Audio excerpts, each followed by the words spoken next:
essere venuti questa mattina, mi fa molto piacere anche perché è un incontro su un tema che mi sta molto a cuore, che ci sta molto a cuore, che ci tocca tutte da vicino e sono felice di poter fare questo incontro con delle ospiti veramente d'eccezione che hanno deciso di rendersi disponibili per questa mattinata di incontro e dibattito. Sono persone che stimo molto per il lavoro che fanno e per le battaglie che portano avanti, sia in politica ma anche nella loro vita privata.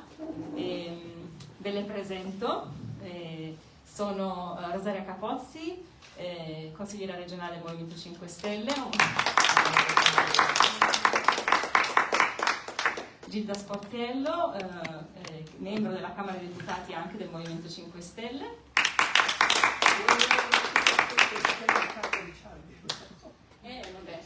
Sì, in collegamento da un altro Sono PC. talmente social che non riesco neanche a cambiare il nome, ho un altro cellulare. Va benissimo. E poi abbiamo Serena Mazzini, social media strategist, esperta in critica dei new media e fenomeni social, tra cui lo sharing di cui parleremo dopo, docente di advertising presso la NABA. E Serena è forse una delle prime persone ad aver denunciato questo fenomeno, ad averlo portato sotto la luce dei riflettori, e grazie al suo lavoro poi è stato possibile presentare anche una proposta di legge che ha presentato appunto Gilda per tutelare i minori sui social.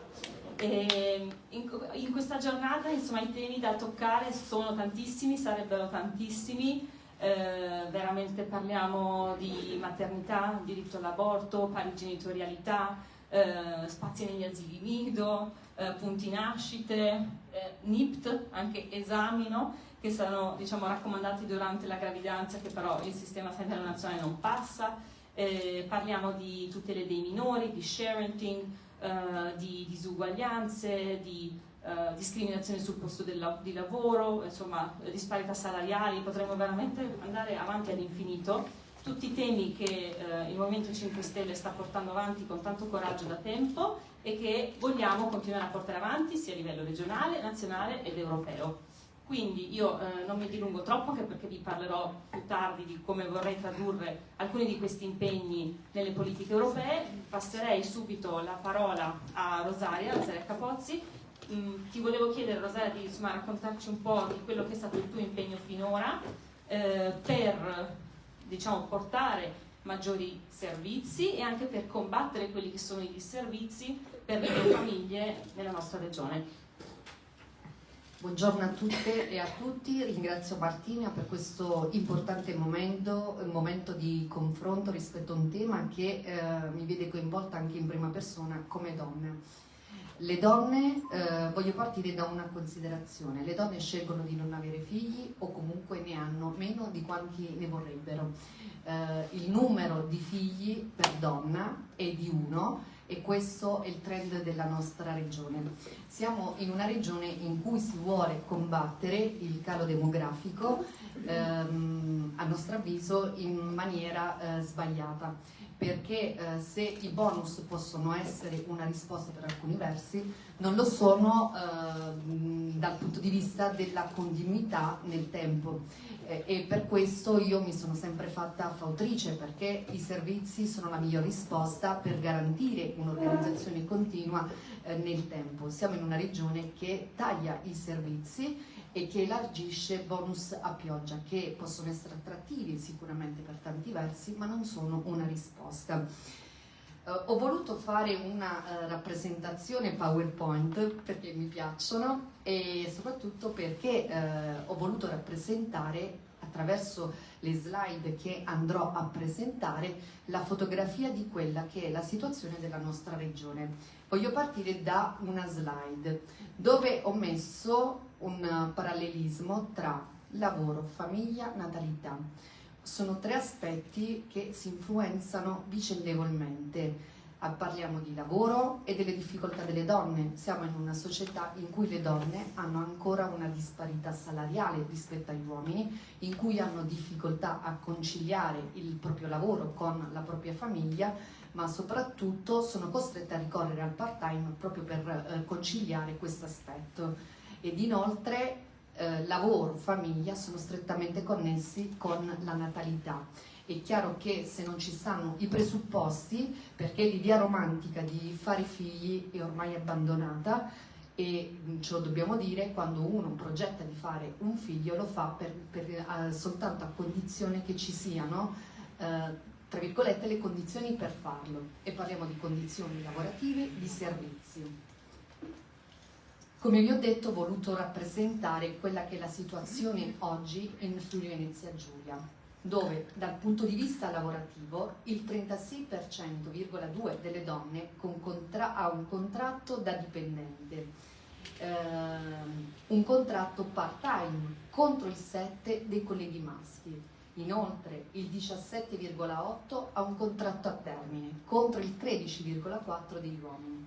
In generale percepisce un reddito medio lordo inferiore di circa 10.000 euro rispetto a quello degli uomini, e questo gap è anche superiore rispetto alla media italiana, perché differisce appunto di 8.000 euro.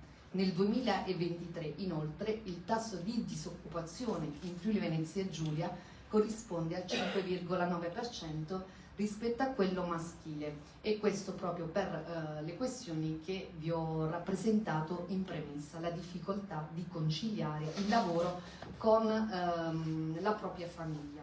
Inoltre, arrivando invece al dato demografico, se qualcuno si chiede quanti sono i nati nella nostra regione, negli ultimi anni il trend si assesta intorno ai 7.000 bambini, con un calo del 4,1% rispetto all'anno precedente. E anche qui, andando a vedere anche un po' la mappatura delle nascite nel nostro territorio, abbiamo il territorio di Trieste e quello di Udine in deciso calo, rispettivamente il 6,9% e il meno 0,52%. Il numero medio di figli di donna è passato, come vi ho detto, dall'1,25 del 2021 all'1,21 del 2023. I record sono detenuti nella provincia di Gorizia, e qui c'è anche da considerare la componente migratoria. E qui abbiamo infatti l'1,42. Negativi restano quelli di Trieste e di Udine, dove il trend si assesta intorno all'1,13. Il tasso di natalità medio regionale è pari al 5,8, dove appunto le uniche punte maggiori le abbiamo sempre a Gorizia con il 6,6% e a Pordenone con il 6,4%. Ho voluto anche rappresentarvi la mappa degli asili nido, ovvero dei servizi che noi abbiamo nella nostra regione. Abbiamo 342 asili nido in totale in tutta la nostra regione. La stragrande maggioranza di queste strutture sono private, infatti nel dettaglio parliamo di 260 asili nido gestiti direttamente, soltanto 260 strutture sono gestiti direttamente dal pubblico, 260 strutture sono private e soltanto 82 sono quelli invece gestiti direttamente dal pubblico su tutto il territorio della nostra regione. E anche dal punto di vista dei posti fruibili parliamo di 5.306 spazi per i bambini, sempre messi da strutture private, e soltanto 3.051 da strutture pubbliche. In regione abbiamo un totale di 36,8% posti in asilo nido, ogni 100 bambini di età compresa dai 0 ai 2 anni. Inoltre la situazione non è uniforme sul territorio di tutta la regione.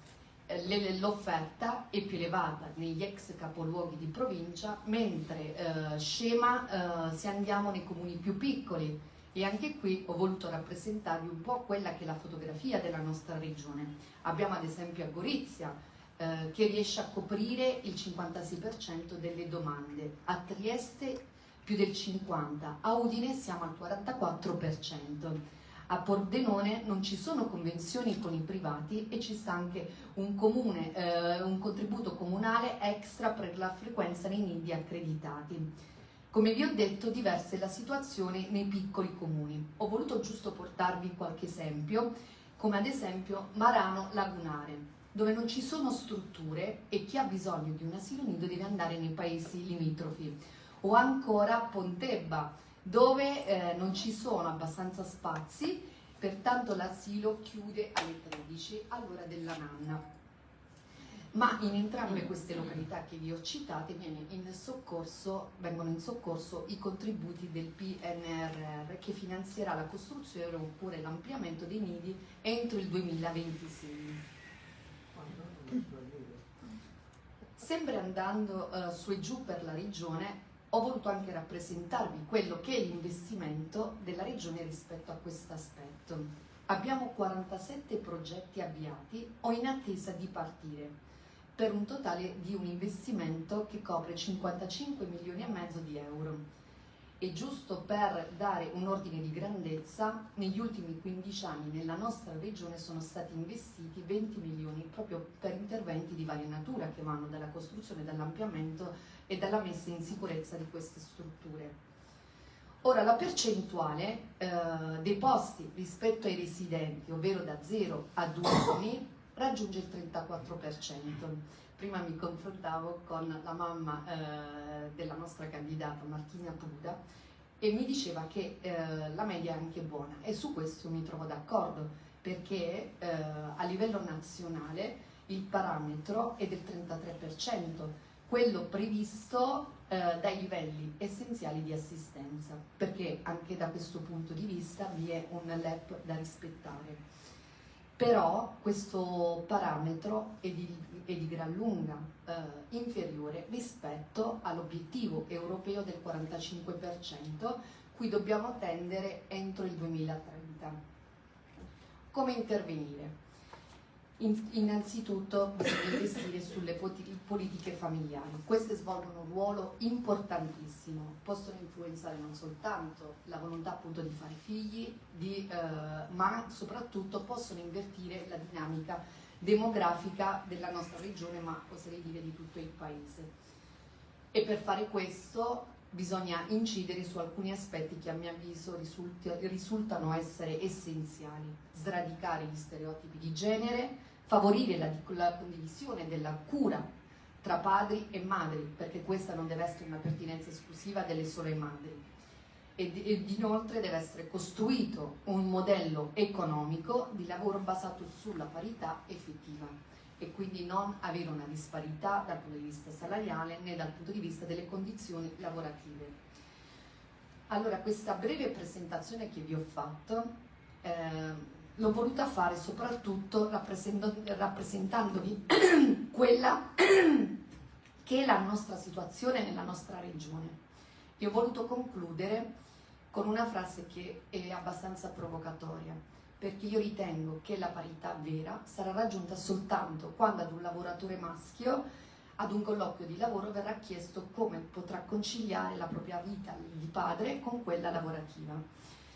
Se qualcuno si chiede qual è stata la nostra attività rispetto alla promozione, rispetto a questi temi, durante questo mio primo anno mi sono battuta per migliorare sicuramente le condizioni e l'offerta dal punto di vista dei servizi della nostra regione. Ho promosso un percorso alternativo che è quello delle Tuges Mater, proprio perché gli asili nido sono insufficienti e quindi possono costituire una risorsa alternativa anche queste possibilità.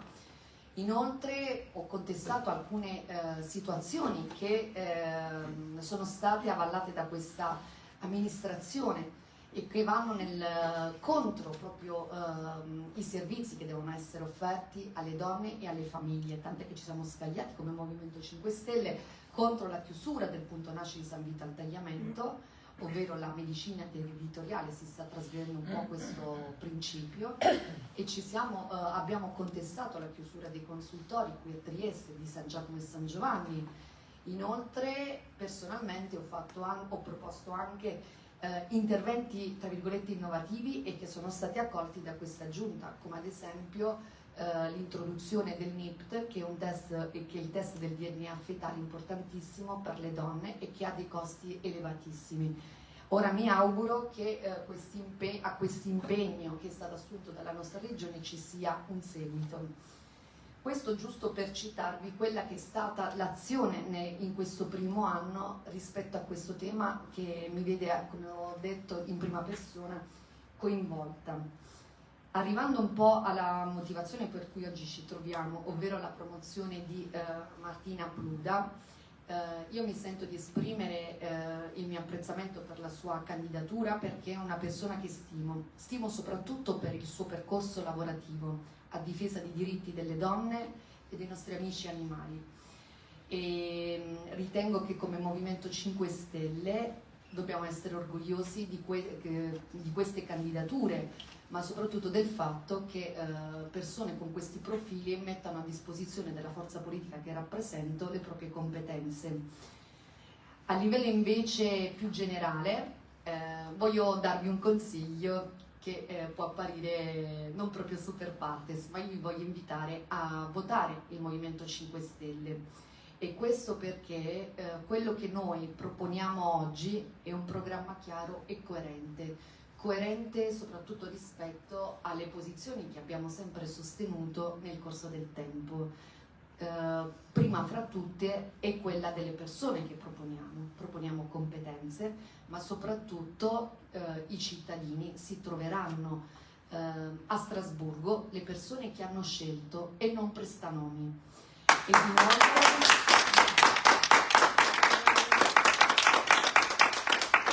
Ed inoltre giusto per toccare un tema, siamo coerenti anche rispetto alle nostre scelte nel corso del tempo. Per noi il concetto di pace è un concetto concreto ed è un concetto a cui abbiamo dato seguito appunto nel corso del tempo. L'abbiamo fatto contrastando l'invio di armi e oggi quando tutti quanti parlano di pace mi viene quasi da sorridere perché appare un paradosso. La pace si persegue attraverso i tavoli diplomatici e si deve riprendere in quel senso e noi del Movimento 5 Stelle continueremo a farlo. Vi ringrazio.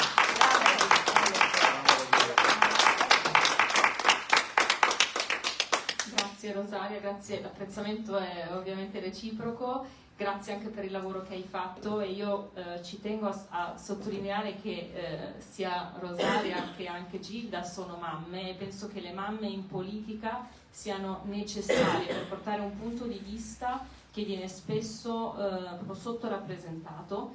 L'altro giorno mi è stato inviato un articolo, era un pezzo di opinione pubblicato su Politico, scritto da 2 candidate olandesi, una delle quali tra l'altro conosco dal mio percorso animalista, anche se mamme che denunciavano come proprio la politica, anche quella ahimè di Bruxelles, è molto poco mamma friendly, è un ambito dominato dagli uomini e sottolineavano come purtroppo la maggior parte delle donne in politica in realtà non hanno famiglia, non hanno mariti, proprio perché c'è questa difficoltà a conciliare l'impegno politico con la famiglia, con la maternità. Un'altra persona che appunto si batte per questi temi e che spesso ha anche adattato alla Camera è Gilda Sportiello, alla quale vorrei passare la parola. Io mi auguro che nelle ultime settimane abbiate visto e seguito i suoi sentitissimi interventi alla Camera per difendere il diritto all'aborto, per difendere noi donne dalle influenze dei gruppi pro vita in un contesto che è già molto delicato e molto difficile per moltissime persone che decidono di non portare avanti una gravidanza. Quindi io, Gilda, ti passerei la parola per raccontarci di questi tuoi sforzi, di questo tuo impegno e anche di questa proposta di legge innovativa che hai presentato sullo sharenting, senza svelarci troppo di cos'è lo sharenting, perché poi lo chiederemo a Serena un approfondimento sul tema. Quindi ti passo la parola, grazie di cuore per essere con noi oggi. Grazie, buongiorno a tutte e a tutti. Scusatemi innanzitutto se non sono un posto al chiuso, ma sono tra una tappa e l'altra della campagna elettorale, mi sono fermata un attimo perché ci tenevo ad intervenire stamattina dati insomma anche i temi che sono già in discussione e che mi interessano molto. Allora, in questi giorni soprattutto si è riacceso molto il dibattito nel nostro paese, un dibattito che è sempre stato secondo me acceso ma che a volte ha appunto dei toni un po' più sfumati o comunque meno centrali rispetto alla genitorialità rispetto al diritto di scelta delle persone, di poter scegliere appunto sui propri corpi e sulle proprie vite. E secondo me anche il linguaggio, anzi ne sono profondamente convinta, anche il linguaggio che si usa spesso tradisce quella che è una cultura dominante. Spesso si parla di natalità e di donne, come se la genitorialità fosse un fatto che riguarda soltanto le donne. Non è così.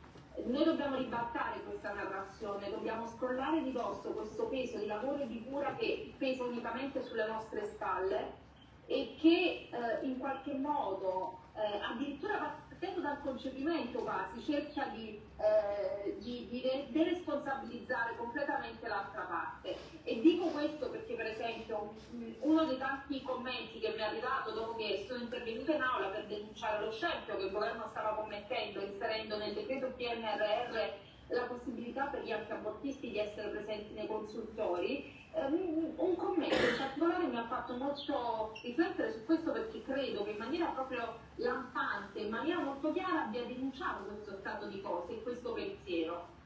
Mi hanno scritto: prima vi volete divertire e poi volete abortire, come se facessimo tutto da sole, come se non ci fosse nessuna responsabilità dall'altra parte. Lo dico sorridendo con amarezza, perché purtroppo è lo specchio di un paese che ancora fa fatica ad uscire da una mentalità profondamente patriarcale in cui le donne sono viste unicamente come madri, come donne che, come hanno anche dichiarato alcuni esponenti di governi, danno un contributo alla nazione, al paese facendo figli. Questa è una narrazione davvero, credo che dobbiamo respingere con forza, perché è frutto di questa cultura profondamente misogina e patriarcale, che ha paura delle donne che scelgono sulla propria vita, che ha paura delle donne che fanno scelte sui propri corpi e che sono libere, e soprattutto che non vuole in alcun modo mettere in discussione il modello prevalente, un modello che, come sappiamo bene, è il padre della cultura del possesso, della cultura della violenza, della cultura della sopraffazione.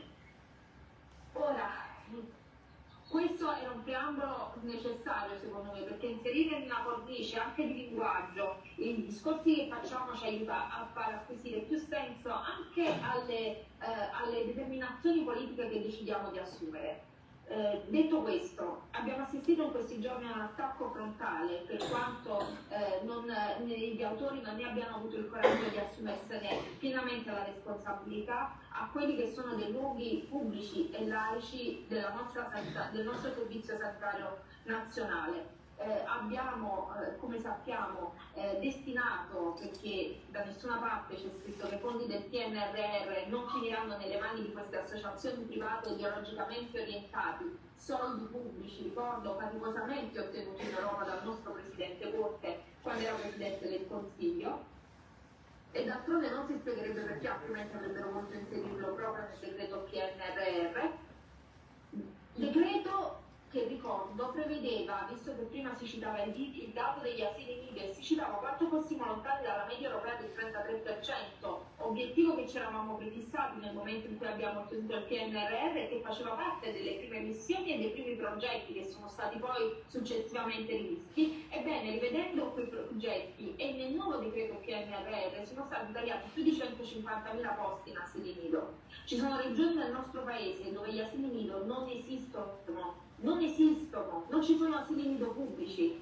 E allora parlare di genitorialità senza però dare gli strumenti per pensare di poter pianificare una genitorialità serena, e quindi intervenendo sul precariato, intervenendo sui salari ancora così lontani da un salario minimo dignitoso, intervenendo sulla procreazione medicalmente assistita, su cui c'è ancora tantissimo da fare nel nostro paese, intervenendo sugli asili nido, intervenendo sui congedi di paternità. Ecco, se veramente si volesse parlare di genitorialità, se veramente si volesse fare un piano che dia la serenità in questo paese per progettare una famiglia, bisognerebbe partire da queste premesse, bisognerebbe parlare di casa, di lavoro. Invece tutto questo non solo non viene affrontato, ma viene demolito pezzo giorno dopo giorno.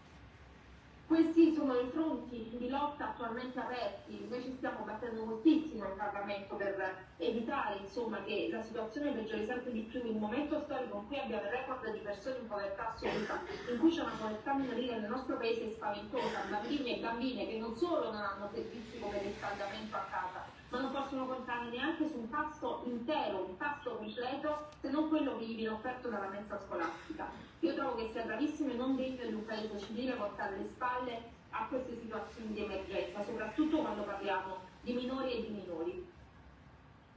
E proprio parlando di minori, proprio in questi giorni purtroppo c'è un altro fronte su cui questo governo si sta scagliando in maniera propagandistica, ideologica e veramente, a mio avviso, violento e brutale, ed è il fronte dei diritti delle adolescenti e degli adolescenti trans, che nei loro percorsi di affermazione di genere, ricordo percorsi validati scientificamente dall'AIFA e dal Comitato di Bioetica, oggi assistono alla costituzione di un tavolo presso il Ministero della Salute, convocato non si capisce bene per quale motivo, visto e considerato che non ci sono stati casi che abbiano messo in discussione, che abbiano fatto pensare di dover mettere in discussione i percorsi già validati dall'AIFA e dal Comitato di Bioetica.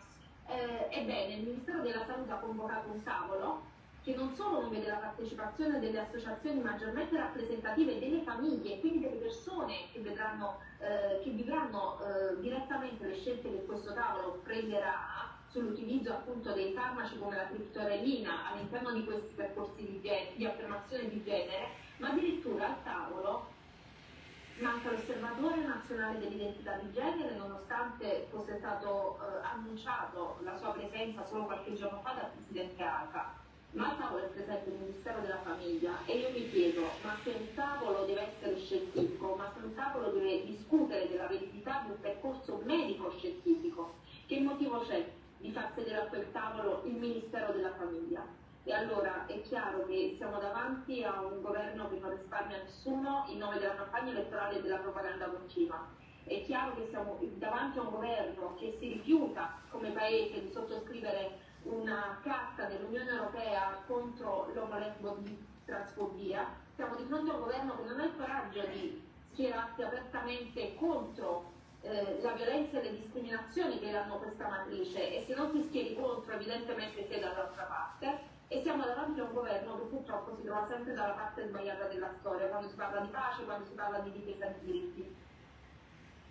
Bisogna tenere alta l'attenzione, questo è certo. Io spero e voglio credere fermamente che ci siano ancora dei margini e delle questioni su cui poter trovare delle convergenze trasversali. Lo diceva prima Martina, lo diceva chiaramente, per la prima volta nel nostro paese a giugno discuteremo una norma che ho voluto fosse calendarizzata al più presto sulla presenza dei minori nei contenuti e nelle immagini diffuse sui social network.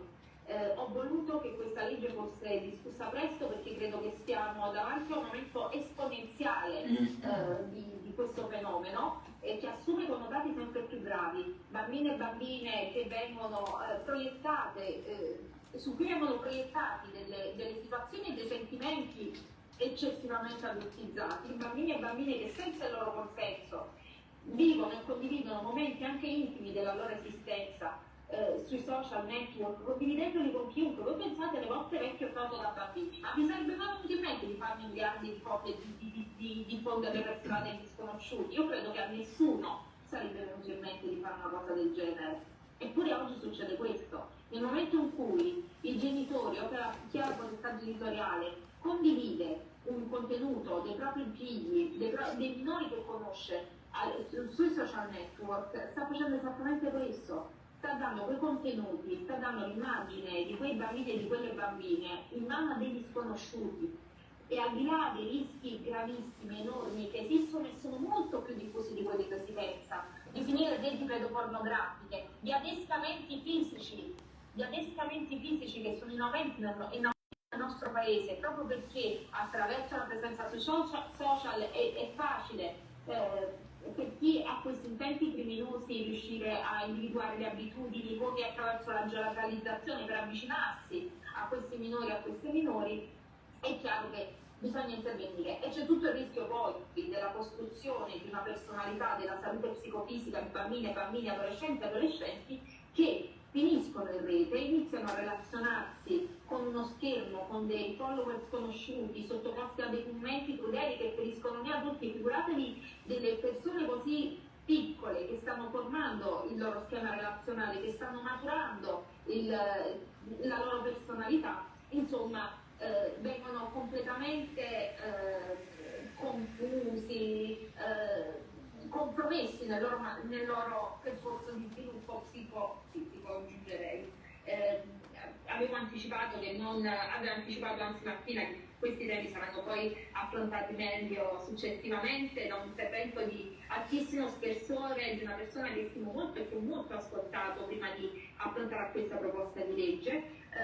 Questa proposta di legge, devo dire, successivamente c'è stata anche la presentazione di un altro gruppo politico, quello di Alleanza Verde e Sinistra, e quindi sono felicissima che sia una sensibilità che sta crescendo e che ci siano più gruppi politici a voler lavorare su questo fronte. E come vi dicevo inizialmente, mi auguro che questo sia uno di quei pochi ambiti che possa rimanere fuori dagli steccati politici dei partiti diversi, che possa trovare un terreno comune, perché stiamo parlando della tutela dei bambini e delle bambine, e che possa portare a una legge al più presto possibile nel nostro paese. Ormai basta aprire un social per vedere non solo quanti profitti su alcuni profili vengono proprio generati dai genitori sfruttando l'immagine dei propri figli, ma anche insomma quanto ormai veramente sia una presenza onnipresente quella dei social nella vita di alcuni bambini e bambine, per cui credo che sia urgente e non più rinviabile una discussione sul tema che possa aprire anche una riflessione nel nostro paese, una riflessione reale, per poter avere delle misure al più presto, quindi, e anche per aumentare ovviamente la consapevolezza magari di quei genitori che in maniera diciamo senza avere le informazioni necessarie o senza immaginare cosa può accadere, però intanto stanno condividendo i contenuti e le immagini riguardanti i propri figli, esponendoli a dei rischi enormi, rischi che riguardano anche il furto di identità digitale. E ce lo dicono gli organismi internazionali, che sarà uno dei motivi che 2/3 dei contenuti che vengono attualmente condivisi e che riguardano i minori saranno oggetto di furto di identità digitale nei prossimi decenni, ma penso anche a tutti i rischi che vengono corsi utilizzando l'intelligenza artificiale. Quindi io credo che sia davvero il momento di agire e che la politica, purtroppo a volte troppo lenta, debba seguire questi fenomeni che emergono e soprattutto che spungono di mano in un tempo così veloce. Grazie a tutti e a tutti, e chiaramente del Movimento 5 Stelle, soprattutto per l'Unione Europea, perché è lì che si giocherà gran parte delle battaglie che portiamo avanti in Parlamento, ed è lì che dobbiamo contrastare in maniera forte e decisa questo governo che ci sta portando ad una deriva non più tollerabile. Grazie. Grazie Gilda, grazie anche per la tua forza e per il coraggio che hai avuto nel portare proprio in aula anche la tua storia personale, che ha dato veramente ha fatto da eco a moltissime donne, quindi grazie per averlo fatto, per esserti esposta in quel modo e per difendere i nostri diritti e quelli dei bambini. E appunto si parla di sharing, poi io vi racconterò come vorrei raccogliere tutti questi punti e portarli in Europa, ma penso che trattandosi di un tema abbastanza nuovo, di un fenomeno, spesso è facile dargli il label di fenomeno, ma è un vero e proprio fenomeno, e Serena Mazzini ci condividerà alcuni dati per capire veramente quale sia il problema, quanto sia esteso il problema, oltre alla questione del furto di identità digitale, della sovraesposizione dei minori, ma è proprio legato anche a una vera e propria monetizzazione e commercializzazione di questi momenti, di questi bambini. Quindi io penso che Serena possa aiutarci a capire perché è così importante veramente affrontarlo, come ha detto Gilda, io mi auguro in maniera trasversale e condivisa con tutte le forze politiche, ma anche portarlo proprio a livello di Unione Europea per parlare di privacy. Quindi Serena, io ti passo la parola perché sei la persona che forse ha più osservato e analizzato questo fenomeno e che è in grado di raccontarcelo in maniera approfondita. Grazie. Grazie a voi per l'invito. Volevo innanzitutto ringraziare la deputata Gilda Sportiello per il bellissimo intervento che mi trova totalmente d'accordo. Penso che riuscire a formalizzare una legge su questo tema sia importantissimo, perché le derive a cui ci troviamo quotidianamente di fronte stanno diventando molto preoccupanti. Io vi porto quella che è la mia esperienza, che è l'esperienza di una persona che lavora come social media strategist. Quindi calcolate che io ho iniziato a raccogliere dati su questo tema circa 3 anni fa. In realtà c'è stato un picco di questa deriva, soprattutto durante la pandemia, in cui mi sono ritrovata davanti dei contenuti che non avevo mai visto, che nessuno aveva mai visto all'interno del mondo digitale. Mi riferisco prevalentemente a quello che è stato tutta la condivisione del dolore delle persone malate. Ci siamo ritrovati di fronte a genitori o figli che riprendevano genitori malati mentre morivano, per creare un contenuto che però avesse tutte le dinamiche coerenti con i principi di visibilità della piattaforma. Questo, andando avanti col tempo, ha avuto la sua consacrazione anche per quanto riguarda tutto il mondo dello sharing e della condivisione, appunto, di contenuti che hanno come protagonisti bambini. Diciamo che sempre più spesso, appunto, assistiamo alla condivisione di contenuti che hanno al centro bambini che sono però ignari di essere i protagonisti di una narrazione mediatica, spesso orchestrata proprio a fini commerciali, su piattaforme come Instagram e soprattutto TikTok. La continua condivisione di materiale che ha come protagonisti i bambini prende proprio il nome di sharing, che è un anglicismo che deriva proprio dalla fusione di sharing, cioè condividere, e parenting, ossia genitori. Infatti la maggior parte di questi profili si nasconde dietro all'idea che il profilo serva a condividere un'esperienza genitoriale, a dare consigli o appunto a condividere informazioni su quelle che possono essere delle curiosità che riguardano la crescita del bambino. In realtà, andando ad analizzare i dati, abbiamo visto come l'esposizione dei minori prenda sempre più la connotazione di una condivisione a fini commerciali, e in questo senso possiamo delineare diverse tipologie di esposizione.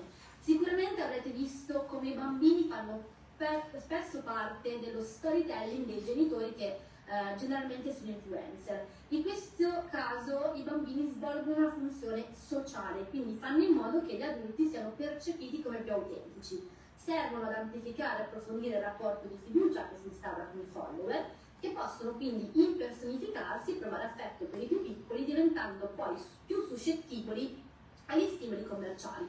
Quindi che cosa succede? Che i bambini compartecipano allo storytelling del profilo dei genitori, ovviamente condividendo degli episodi della loro vita, che possono essere episodi molto emotivi, all'interno di quella che è la narrazione stratificata del profilo dei genitori.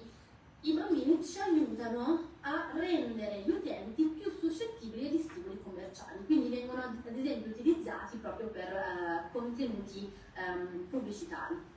Abbiamo poi la verticalizzazione sul profilo del minore, quindi in questo caso i minori sono gli unici protagonisti del profilo.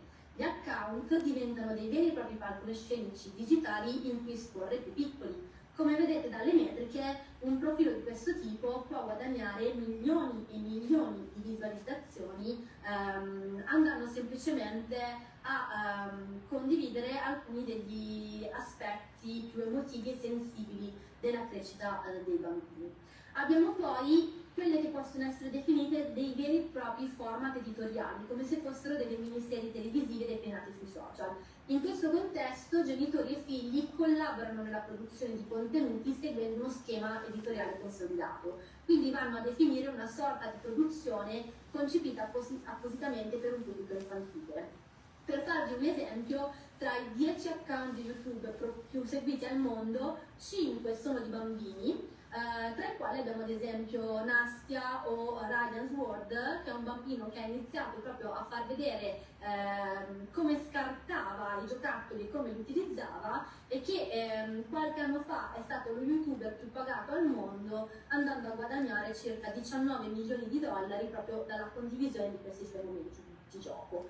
Quindi, andando ad analizzare questi dati, noi possiamo effettivamente definire come i piccini diventino il content principale di questi account, dei baby influencer che grazie alle numerose visualizzazioni iniziano a collaborare con i brand, andando poi a macinare fatturati da migliaia di euro, tanto che per molte famiglie la creazione di questi contenuti è diventata l'unica fonte di reddito percepito. Se voi andate a vedere moltissime interviste di genitori che hanno deciso appunto di esporre i loro figli sui social, vi diranno come la loro vita è radicalmente cambiata, vi racconteranno di come sono riusciti a comprarsi casa grazie all'esposizione dei minori. Inoltre vi basterà scrollare i reel di Instagram o l'home di TikTok per rendervi conto che sono sempre più numerosi quei profili dedicati alla maternità o all'esperienza genitoriale, in cui i creator hanno spesso nello username la parola mamma o mom e vanno appunto a condividere dubbi e preoccupazioni sulla gestione dei figli più piccoli, però esponendoli a milioni di persone in momenti molto delicati della loro crescita, come cambi di pannolini, bagnetti, pappe, sonnellini, pianti, momenti di nervoso, andando poi a costruire un piano editoriale proprio su quei momenti, che diventano quindi costruiti con un preciso scopo editoriale, cioè quello di stimolare una reazione emotiva in chi li guarda per stimolare più visualizzazioni e interazioni, aumentando così il proprio valore commerciale, diventando più appetibili per i brand. Qui vi ho messo un esempio dallo stesso profilo: video con solo la mamma 84.000 visualizzazioni, video con solo il bambino 1.100.000 visualizzazioni. Qui abbiamo altri esempi. Perché parlo di valore economico? Perché dovete sapere che per chi fa il mio lavoro ci sono alcune metriche che sono molto importanti. Quindi andare a considerare il valore economico di un profilo dipende non solo dal numero dei follower, ma dalla capacità che ha quel profilo di coinvolgere gli utenti della piattaforma. Viene calcolato quindi quanto quel profilo riesce a penetrare all'interno di un determinato target, quanti utenti riesce a raggiungere e quanti commenti riceve. In gergo parliamo proprio di interaction rate, e se noi andiamo a osservare i profili degli influencer con bimbi piccoli, i profili che hanno deciso di esporre minori, vedremo come i contenuti con al centro i figli abbiano un tasso di interazione circa 3 volte più elevato rispetto a quelli con solo i genitori. Questa metrica è stata fatta su decine di migliaia di profili. Io qua vi ho messo 2 esempi, ma solo perché si vedesse proprio il numero di visualizzazioni, il numero di commenti, come varia quando al centro ci sono i bambini. Quindi quando si va a creare una strategia di marketing dove si utilizzano questi profili, noi diamo più soldi ai profili che hanno più interazioni. Se il bambino fa 3 volte l'interazione del genitore e viene inserito all'interno del piano editoriale del genitore, quindi compartecipa al profilo e alla creazione di contenuti del genitore, il valore commerciale del profilo del genitore aumenta considerevolmente.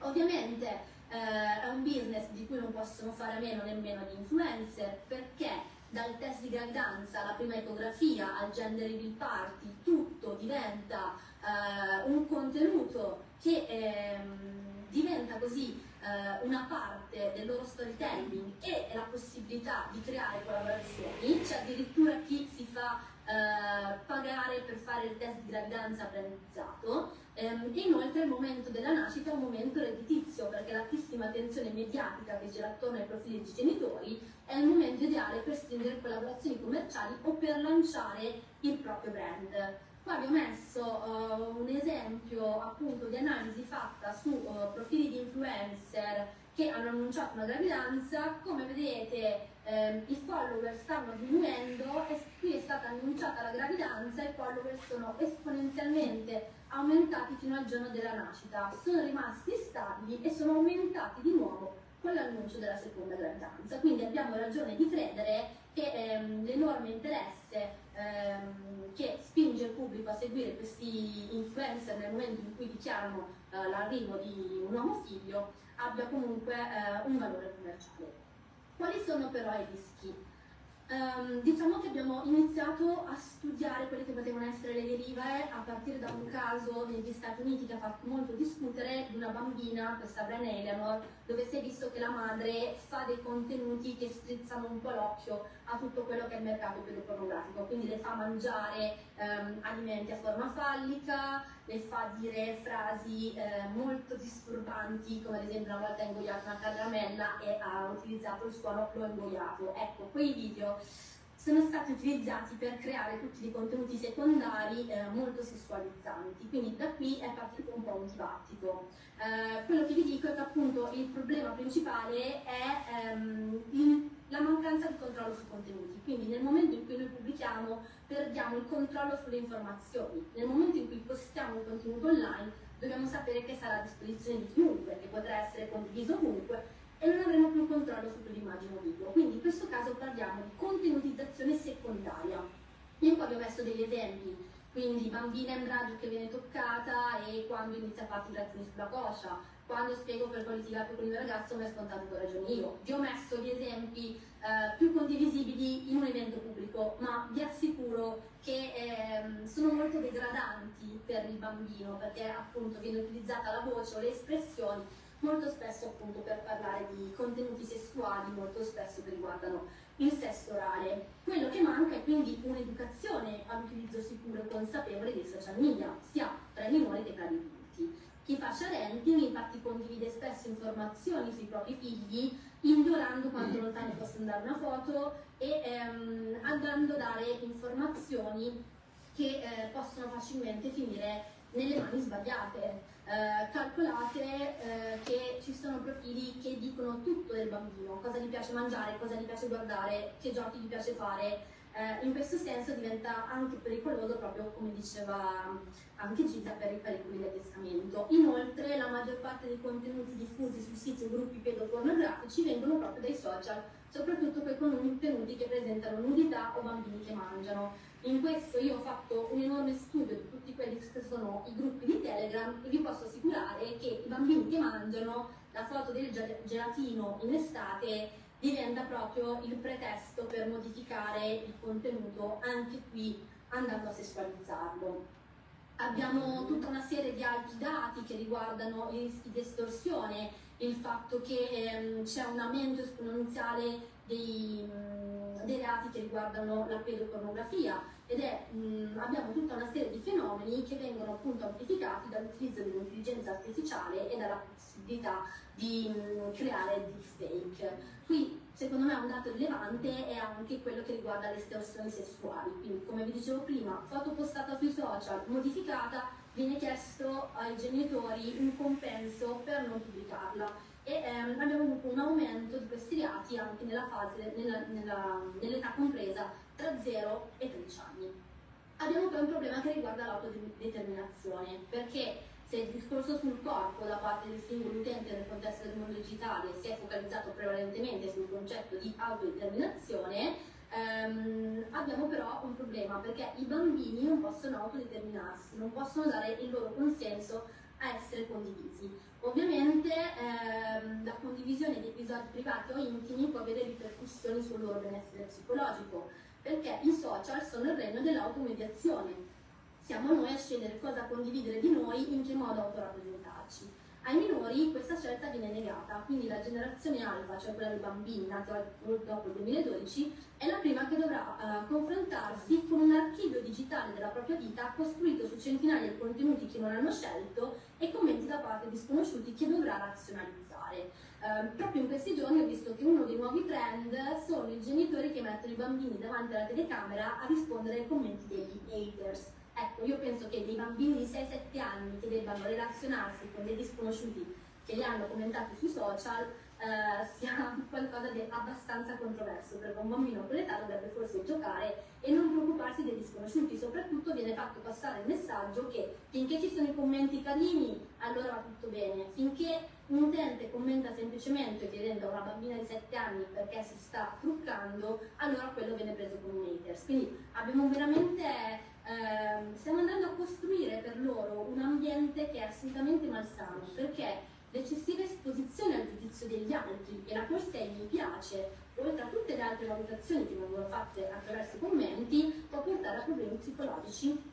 Ovviamente poi questa esposizione diventa il regno del cyberbullismo che trova appunto terreno fertile. La mancanza di automediazione sta diventando molto problematica. I primi studi sul caso riguardano adolescenti che adesso hanno più o meno 14 anni e dicono che si sentono dissociati dall'immagine che i genitori hanno dato di loro, sono completamente diversa dall'immagine che loro dovrebbero dare di sé. E in più li vediamo sempre al centro di challenge che sono per loro umilianti, sempre per fare like, per andare ad assecondare quelle che sono le dinamiche di visibilità all'interno della piattaforma. Ecco, quello che penso io è che tutti questi esempi ruotano attorno al diritto dei bambini alla loro immagine su internet. Spetta ai genitori, in quanto detentori della patria potestà, proteggere i minori nell'esercizio del loro diritto all'immagine, ma è necessario che anche lo Stato prenda provvedimenti per contenere un fenomeno sempre più pervasivo. Sembra ovvio doverlo dire, ma in un mondo in cui stiamo scivolando verso una pericolosa etica senza etica, derivata proprio dalla continuizzazione di un aspetto delle nostre vite, come dicevo prima, anche ad esempio della morte e delle malattie, spinti da meccanismi di visibilità che regolano gli apparati sociotecnici delle piattaforme che utilizziamo ogni giorno, dobbiamo operare sull'esposizione dei minori basandoci su un semplice principio che di fronte alla tentazione di diventare virali dobbiamo dare la priorità all'imperativo della privacy. Dobbiamo inoltre poter educare genitori e cittadini sui pericoli derivanti dalla fruizione delle piattaforme, perché solo una persona informata è una persona consapevole delle proprie scelte. E con questo ho finito.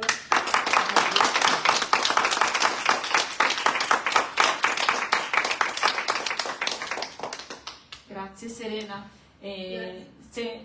Rimaniamo in tema social, ma comunque Serena è molto attiva su Instagram, dove appunto riprende questo tipo di contenuti e li esamina per chi la segue. Io vi consiglio di andarla a seguire perché è molto interessante e tanti contenuti, magari essendo abituati a vederne migliaia al giorno, neanche ci saltano all'occhio, ma questi veramente una volta analizzati sono scioccanti. Mi sembra che questa mattina hai condiviso un video di una madre che ha fatto mettere sul bancone della cucina i 3 figli, accanto alla foto del marito deceduto. La madre arriva verso il bancone con una torta di compleanno per ricordare quello che sarebbe stato il compleanno del marito deceduto e fa cantare tanti auguri ai bambini, riprendendo questa scena e pubblicandola. C'è una scena dell'orrore, oggettivamente. Abbastanza distopica, ma è un contenuto che è diventato molto virale su TikTok, e quando un contenuto diventa virale poi viene replicato, quindi in realtà adesso ce ne sono migliaia di questo tipo. E io nascondo sempre i volti dei bambini, però quello che si vedeva dal video era veramente un dolore indescrivibile da parte di questi poveri bambini, soprattutto da quello più grande che aveva 8-9 anni, quindi era un po' più cosciente, che si vede proprio un estremo disagio nel fare questo video. Assolutamente. Quindi niente, io riprenderei un attimo tutti questi punti giusto per raccontarvi come li vorrei tradurre nel mio impegno politico in Europa, poi aprirei al pubblico alle domande, perché insomma confido e mi auguro che ce ne siano. Parto proprio da quest'ultimo tema. E come sapete nel 2016 l'Unione Europea ha introdotto il GDPR, no? Quindi il regolamento generale sulla protezione dei dati, questo per fornire una protezione più robusta e diritti a tutti gli individui e in particolare ai bambini, riconoscendoli come particolarmente vulnerabili. Il GDPR, per proteggere anche i minori che partecipano ai social, in realtà affida la supervisione appunto della loro privacy digitali ai genitori, indipendentemente da quelle che possono essere poi le loro reali competenze in materia, insomma competenze digitali. E quindi la tutela della privacy di questi minori può risultare gravemente compromessa, come abbiamo visto in questi casi, proprio a causa della presenza online dei genitori. Per questo quello che io vorrei fare è di portare il diritto alla privacy, a un'identità privata dei bambini all'interno del GDPR, che deve riconoscere la possibilità che appunto i genitori possano non essere competenti dal punto di vista tecnologico per salvaguardare la privacy dei loro figli. Figli che spesso poi in qualche modo si sentono anche obbligati o sono realmente obbligati a prestarsi per questi siparietti, che spesso servono anche come mezzo per convalidare anche il ruolo genitoriale delle persone che espongono i loro figli. Poi abbiamo detto che c'è anche l'aspetto della monetizzazione, che ormai sembra fare molta gola. Quindi, oltre ovviamente a tutte le conseguenze annesse e connesse di cui abbiamo parlato, quindi i crimini online, pedopornografia, la privazione dell'autonomia e del diritto alla creazione di una propria impronta digitale e all'autodeterminazione. Quindi penso che questo tema possa e debba trovare spazio all'interno di questo regolamento sulla privacy, che per tanti versi ci sta rendendo la vita impossibile, ma che per tanti altri invece ha assolutamente ragione d'essere. Riprendo invece brevemente il tema del diritto sull'aborto. Io vi invito, in questi giorni è stata lanciata un'iniziativa dei cittadini europei, My Voice, My Choice, quindi invito chi non l'ha fatto a firmarla. E pensate che in tutta Europa ci sono più di 20 milioni di donne che non hanno accesso all'aborto, e penso che sia inaccettabile che in paesi come la Polonia le donne debbano morire per questo motivo e che debbano anche soffrire finanziariamente perché l'aborto non è gratuito e non è accessibile, e che in Italia, ahimè, così come anche in altri paesi, siano costrette a percorrere lunghe distanze o a cercare alternative non sicure a causa della mancanza di fornitori di servizi. Non poco in questi ultimi mesi, nei primi mesi di gravidanza, mi è stato detto: beh sì, ma infatti le donne a Trieste poi vanno in Slovenia. Cioè, ecco, giusto per dirvi.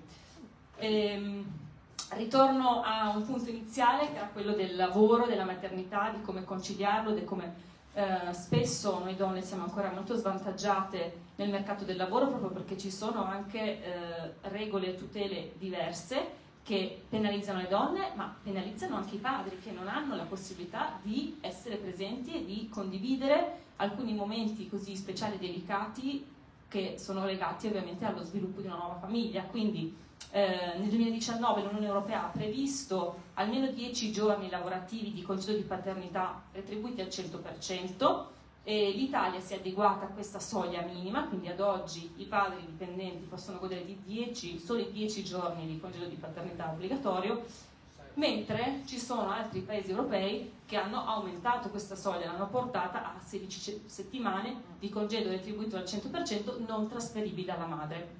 Ecco, io penso che sia necessario a livello europeo innalzare questi limiti minimi affinché non ci siano solo poche isole felici in Europa, ma che tutti i cittadini, le cittadine, i padri, le madri, le famiglie d'Europa possano, insomma, condividere, avere una piena condivisione familiare. E altro tema centrale all'interno della tutela della genitorialità e delle famiglie è sicuramente quello dell'emancipazione femminile. L'uguaglianza tra donne e uomini in realtà fa parte dei valori fondativi dell'Unione Europea sin dalla firma del Trattato di Roma del 1957. Ecco, direi che, cioè, nonostante i progressi sul tema negli ultimi anni siano stati del tutto marginali, oltre all'aspetto economico, l'Unione Europea ha cercato di agire su altre aree con policy economiche e sociali, ma questa azione deve diventare ancora più concreta. Se guardiamo ai dati, quasi la metà delle donne che presenta un basso grado di istruzione, quindi il 45% di queste donne, lavora in un lavoro precario rispetto a poco più di un quarto, quindi il 26%, degli uomini con lo stesso livello di istruzione, contribuendo così ad un aumento del rischio di povertà e esclusione sociale per queste persone. Inoltre bisogna anche considerare che il gap tra donne e uomini è tornato ad aumentare rispetto al tempo dedicato ai lavori di cura e di lavori domestici, di cura della casa e di cura alla persona, quindi sono appunto, come dicevi tu Rosaria, tutti compiti che spesso gravano esclusivamente sulle spalle delle donne. E questo ovviamente inficia moltissimo la capacità delle donne di contribuire in maniera attiva alla società, e questa condizione si aggrava ancora di più se consideriamo che una donna su 3 in Europa è stata o è esposta anche a violenza fisica, psicologica da parte degli uomini, quindi è una condizione particolarmente difficile per le donne. ulteriormente aggravata, quindi è veramente una catena di male in peggio se andiamo a considerare altri fattori come età, etnia, identità, orientamento sessuale, disabilità, eccetera, eccetera, eccetera. Quindi veramente è una sorta di spirale verso il basso dalla quale dobbiamo assolutamente uscire. Spero di aver riassunto un po' tutto, ma penso che siano 3 punti dai quali partire, non sono sicuramente punti di arrivo, ma punti di partenza, sui quali dobbiamo lavorare. Stiamo lavorando a livello regionale, a livello nazionale e a livello europeo, perché non è possibile che ancora oggi in Europa si debba discutere di queste cose e che ci siano delle disparità tra paesi tali che non ci permettono di essere tutti cittadini di serie A. Siamo cittadini di serie A e cittadini di serie B e di C, D, eccetera, eccetera, eccetera. Quindi io concludo e aprendo invece la sala alle domande del pubblico, se ce ne sono, spero, mi auguro che ne abbiate.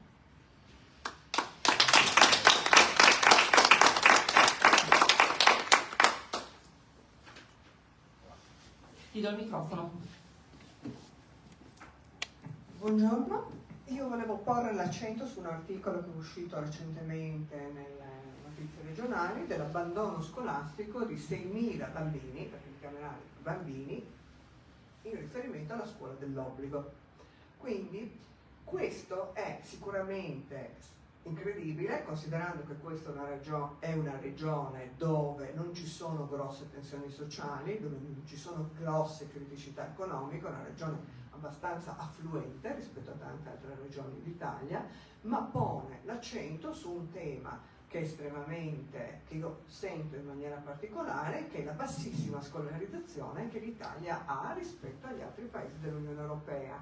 Siamo il paese subito prima della Grecia, ma questo non è che sia una nota di merito, siamo fanalini di coda per numero di laureati, per numero di diplomati. Le donne sono più laureate degli uomini in Italia, in maniera significativa da un punto di vista percentuale, ma comunque non riescono a ricoprire ruoli di responsabilità, perché i ruoli di responsabilità sono ancora quasi sempre appannaggio degli uomini. Logicamente io ritengo che sia molto difficile abbandonare il privilegio, perché è chiaro, io sono portatrice di privilegi, noi tutti siamo portatori di privilegi, siamo nati qua, quindi automaticamente abbiamo un sacco di privilegi rispetto ad altre popolazioni, ma il criterio, il principio della competenza, della gioia dell'apprendere e del continuo apprendimento durante l'arco della nostra vita non permette all'Italia di essere competitiva e io percepisco come un dolore immenso pensare a 6.000 bambini che nell'anno scorso hanno abbandonato la formazione obbligatoria. Quindi noi abbiamo un cratere da riempire. Questo cratere deve essere riempito dalla centralità del ruolo genitoriale. Quando io dico ruolo genitoriale intendo padre e madre congiuntamente. Quindi una proposta di legge che sia e che segua o emuli il modello dei paesi scandinavi in cui maternità e paternità risultino equipollenti e non usufruibili in contemporanea, perché l'imprinting sul nuovo nato, sulla creatura nata deve essere sia materno che paterno, perché l'idea di potersi appoggiare nella propria vita ad entrambi i genitori deve essere fondamentale ed anche con un rapporto di stima reciproca, di vera squadra e di vera comunicazione. Ci deve essere. L'altra nota atrocemente grave che io ritengo ci sia è l'incredibile aumento delle malattie sessualmente trasmissibili, perché non c'è nessuna educazione sessuale fisica, ma non c'è neanche nessuna educazione sessuale emotiva. Quindi il modello della maggior parte dei nostri ragazzini è YouPorn, la più grande industria del mondo. Ora, pensare ai rapporti di coppia attraverso la pornografia è qualcosa di devastante, perché quella non è realtà, quella è finzione. Quindi questo è anche, secondo me, un altro tema che deve essere considerato, e poi bisognerebbe partire anche da un progetto che riguardi tutta la parte della sfera finanziaria, per cui insegnare già ai bambini che cosa significa guadagnare e quanto sia importante guadagnare ed impegnarsi. Possono essere tappe scolastiche, tappe sportive, tappe lavorative anche di piccolo lavoro, perché l'Italia ha cercato di andare verso l'alternanza lavoro-studio in maniera pessima. Noi abbiamo neolaureati che escono e non sanno fare assolutamente niente, purtroppo, dal punto di vista pratico e professionale, e questo deve essere affrontato, questa alternanza, perché uno deve capire il valore del denaro, quanto fatica costa guadagnare questo denaro e anche imparare a risparmiare ed investire. Noi non facciamo niente neanche in questo ambito. Quindi, e poi manca il quarto ambito, secondo me, della formazione, che è la formazione manuale e pratica, cioè tutti devono saper cucinare, tutti devono saper cucire un bottone, tutti devono saper fare quei piccoli lavori domestici che sono assolutamente necessari. Quindi vorrei capire quali sono anche le vostre proposte in questi ambiti e vi indirizzo a leggere il rapporto ADAP che è uscito sulla condizione donne e lavoro, istruzione e lavoro, ma che riguarda, c'è un confronto tra uomini e donne all'interno di tutto l'ambito dell'Unione Europea, che è stato sponsorizzato da Valore D, che è una fondazione che promuove il role modeling per le bambine. Quindi le bambine possono fare tutto, questo è il concetto, e quindi si interviene nella scuola secondaria per dare questa visione che io posso fare tutto ciò che desidero fare. Questo ho finito.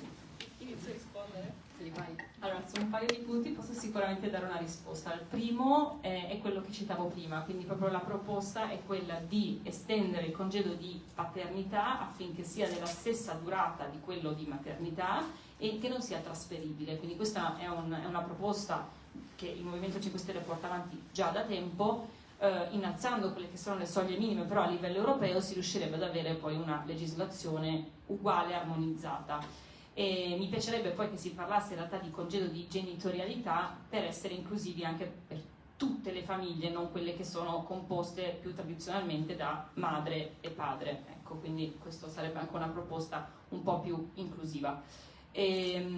Per quanto riguarda i giovani invece, io non allora, l'università, certa l'università è sempre stata molto più improntata sull'acquisizione di nozioni a livello teorico e non necessariamente pratico. Io quello che penso che manchi ai giovani in Italia sia la possibilità di conciliare studio e lavoro, che è una cosa che in realtà in molti altri paesi europei è la norma. Perché? Perché i giovani hanno la possibilità di accedere a lavori o lavoretti, però con contratti di assunzione, con delle paghe reali e non con stage non retribuiti, lavoro a nero, solo la sera o nei weekend con orari massacranti a 200-400 euro. Quindi io credo che il problema non sia un problema di giovani che non vogliono fare e che quindi escono senza avere una comprensione di quello che può essere il mondo del lavoro, ma che proprio bisogna, come lo dicevamo all'inizio, partire dal lavoro. Cioè il lavoro alla fine è come posso dire, il punto di partenza sia per la questione della genitorialità, ma anche dell'accesso, no, dei giovani ad opportunità di crescita professionali maggiori. Se io già durante gli studi posso lavorare in un negozio, in un caffè o comunque seguire, lavorare in uno studio, qualunque esso sia part time, già questo mi dà un outlook molto diverso. Questo è stato fortunatamente anche il mio percorso, ma mi rendo conto che in Italia non è necessariamente così. E l'ultimo punto, non mi ricordo cos'era. Su tutti i processi formativi che sono necessari, non c'è solo quello accademico, c'è anche sì, quello l'educazione relativo alla sessuale. salute, l'educazione sessuale fisica ed emotiva, l'educazione anche pratica, saper svolgere tutta una serie di lavori di accudimento e di cura per se stessi, ma anche per la propria famiglia. Sì, tra l'altro la proposta di portare l'educazione sessuale nelle scuole c'è stata, e poi è stato il governo, ahimè, a bloccarla. Per quanto riguarda invece cos'era YouPorn, questo è un fenomeno che io personalmente non ho avuto modo di osservare direttamente, quindi non saprei dare una risposta. Non so se magari è una cosa che Serena ha potuto osservare, legata magari appunto a quella esposizione dei minori più sessualizzata. Non lo so, poi Serena, se hai qualcosa da dirci a riguardo. Insomma, sicuramente i temi che hai evidenziato sono tutti temi rilevanti e importanti. Serena, vedo che si smutava. Ciao, sì, allora, diciamo che da un lato abbiamo YouPorn, dall'altro abbiamo tutta una serie di contenuti creati da minori per minori su piattaforme come TikTok e su Twitch, dove appunto il sesso viene rappresentato in modo molto violento, molto cruento e si rifà prevalentemente a tutta quella che è una scena musicale legata al fenomeno della trap. Quindi c'è una sessualizzazione delle ragazze molto esplicita, c'è un riferimento a violenze sessuali di un tipo molto esplicite. Ecco, io penso che sia molto più preoccupante questo rispetto a YouPorn, dove forse si può andare a lavorare rispetto a un'età per l'accesso, però calcolate che in questo momento la cosa più preoccupante è che su piattaforme in cui ci sono minori ragazzini che partono dai 13 su 14 anni, fanno contenuti per altri minori in cui il sesso viene proprio rappresentato e spiegato riferendosi a tutta un'estetica, a tutto un linguaggio che è estremamente controverso. Quindi se andiamo ad analizzare i dati, quindi la ricerca di informazioni che riguardano il sesso su queste piattaforme, andiamo a guardare gli hashtag, andiamo a guardare l'età delle persone che chiedono informazioni, siamo sicuramente di fronte a un fenomeno molto pervasivo che riguarda appunto sia ragazzi che ragazze di un'età compresa tra gli 11 e i 18-19 anni. Quello che è problematico è che le risposte le rinviano dei coetanei che non hanno alcun tipo di formazione e che appunto si fanno a tutto un immaginario molto violento. Sì, grazie Serena.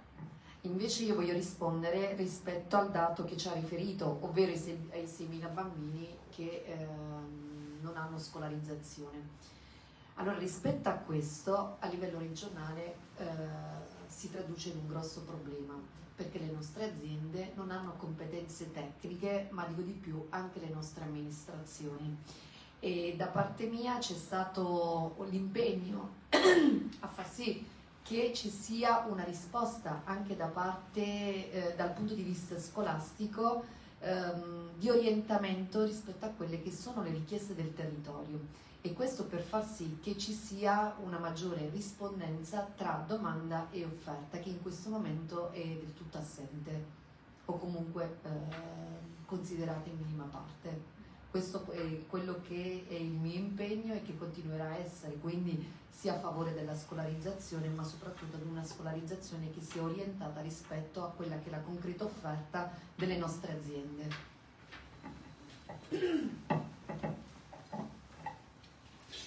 Sul microfono così vi sentiamo tutti.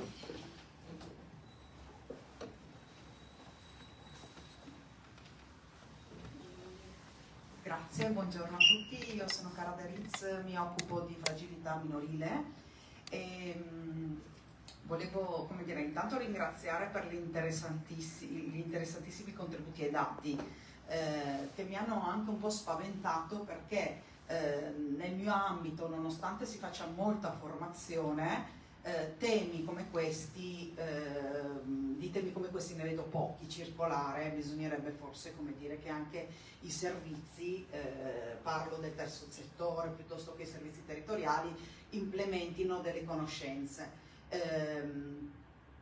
Mi interessava particolarmente il tema della prevenzione e della tutela minori, no? Perché noi abbiamo un servizio territoriale del comune, il servizio sociale, che si chiama servizio di tutela minori, che io vedo negli anni avere sempre meno forza per mancanza di risorse, cosa che demotiva un po' il sistema e viene lasciato sulle spalle di quelli che ci credono e lavorano, no? Questi dipendenti comunali che, come dire, si trovano a dover gestire situazioni gravissime che la Serena Mazzini giustamente ha illustrato dicendo: sto proponendo contenuti divulgabili, no? in pubblico, ma lei come me sanno che, come dire, esistono temi veramente dell'orrore che questi ragazzi si portano sulle spalle. Volevo portare solo questa considerazione, che nella mia esperienza, dove anch'io faccio parte in qualche maniera come terzo settore della tutela minori, ho chiesto, come dire, aiuto alle forze dell'ordine in certi momenti, e la sensazione che io ho avuto è che probabilmente, forse per innalzarsi della gravità, della quantità di situazioni da gestire, vengano sottovalutate alcune situazioni. Faccio un esempio, ragazzina di 14 anni che, come dire, manda ad un quarantenne contenuti appunto sessualizzati, portati alla polizia postale, e la polizia dice qua forse non riusciamo a costruire un fatto reato, e quindi finisce lì. Anche il messaggio, come dire, che poi arriva il ragazzo è: questa cosa è possibile, è lecita, si può fare, no? In qualche modo, per non parlare, come dire, dell'adulto che poi si fa mandare quel tipo di contenuti e che non è stato perseguito di fatto. Quindi volevo chiedervi, ecco, più un appello che una domanda, ecco, di sostenere i servizi affinché possano avere più risorse per tutelare i minori, comprese le formazioni anche, come dire, non solo dei servizi ma anche delle forze dell'ordine, perché questo mondo è un mondo per lo più ancora sconosciuto ai molti, anche ai tecnici che si occupano di questo quotidianamente. E quindi, ecco, io che penso di essere una persona che si prepara e si forma, mi sento comunque impreparata di fronte a questa valanga che da qualche anno in qualche maniera sto portando su tutti i tavoli che posso come ravviso di pericolosità, perché nei prossimi anni io vedo, come dire, un'implementazione stratosferica di situazioni di grave disagio che già adesso sta, come dire, mettendo sotto pressione servizi come per esempio la neuropsichiatria infantile, che se un caso non ha carattere di urgenza si trova con le liste bloccate. Quindi prevenzione zero, nel senso che un ragazzino non lo puoi prendere, no, quando tu cominci a ravvisare l'orientamento a un disturbo, perché hanno la lista talmente alta e poche le risorse, per cui dobbiamo solo occuparci delle cose gravi e gli altri aspettiamo che si ammalino per poi dare delle cure terapeutiche a ragazzini di 14-16 anni sapendo che bene, ecco, non fanno alla lunga, no? Ecco, grazie, scusatemi l'intervento lungo. Grazie. Allora, qui sfondi una porta aperta, carissima cara, perché ritengo che la prevenzione si faccia soprattutto con le strutture territoriali, e qua riprendo un concetto che ho espresso anche nella mia relazione. Abbiamo una impostazione, un'organizzazione sanitaria che chiude le strutture territoriali. Hai citato la questione mentale. Dal punto di vista della salute mentale si investe poco, siamo molto indietro, ed è recente un'interrogazione che ho fatto proprio la scorsa settimana proprio per quanto riguarda il centro di salute mentale qui a Trieste di Via Gambini, che ha aperto soltanto 12 ore e non sulle 24 ore. Quindi da parte mia ci sarà sempre sicuramente un importante lavoro per la prevenzione, ma soprattutto per garantire le strutture sul territorio, perché soltanto attraverso le strutture non soltanto possono essere erogati i servizi, ma si può appunto fare prevenzione e informazione.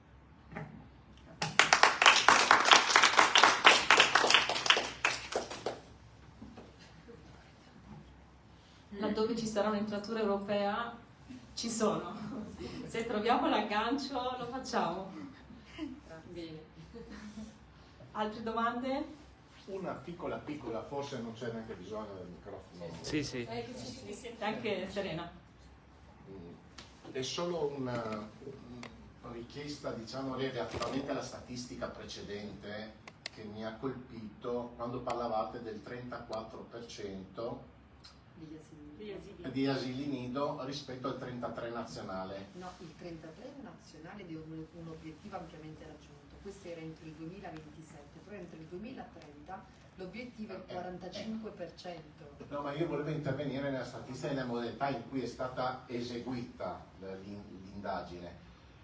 Importante capire se all'interno di quella statistica c'è stato anche inserito il livello di reddito regionale, perché se tu in una statistica vai a mettere solamente altri parametri senza pensare al reddito medio pro capite, è evidente che il 34 rispetto al 33 nazionale è più basso, capito? È falsata quella statistica, cioè se tu stai bene è evidente che i servizi sono maggiori. Non è incrociato con il dato reddituale, Sì. ma perché prende in analisi quello oggettivo del fabbisogno rispetto alla popolazione.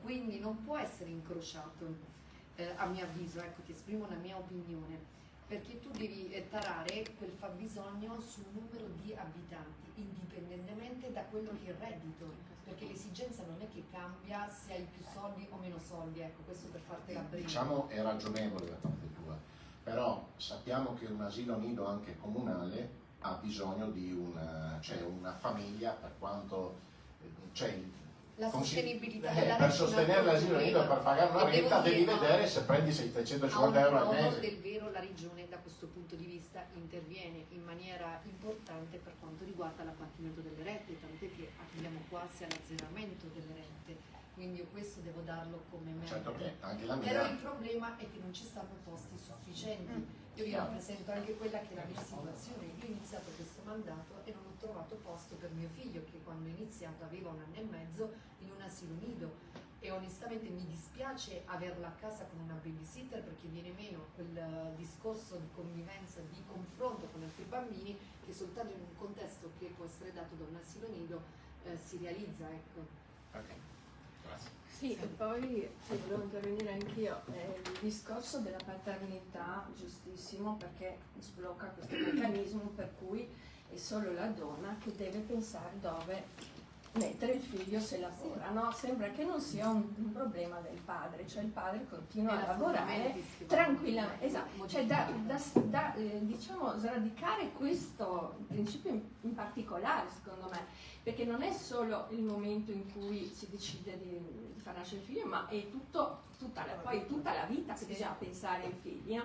E fin tanto che questo non verrà suddiviso equamente tra uomo e donna, non cambierà niente. Come dicevi tu prima, come fa anche l'uomo a lavorare se ha figli? Questa domanda non si fa mai, come pure non si fa mai la domanda è la donna che decide di avere figli, è la donna che è egoista, c'è questa narrazione che la donna è egoista, il padre, l'uomo non è egoista quando non fa figli, è la donna che assassina se va ad abortire, perché questo è il nuovo trend, perché viene passata per assassina dai gruppi di vita, e invece l'uomo è l'angelo, e poi anche la donna che deve preoccuparsi fino al punto da rinunciare al proprio lavoro perché non trova appunto chi gli tiene i figli, o a prendere il part-time, e mi chiedo come mai il part-time non possa essere richiesto anche dai padri. E sarebbe la soluzione secondo me, perché pone i 2 genitori allo stesso livello, cioè se il genitore maschio chiede il part-time anche lui viene svantaggiato nel lavoro,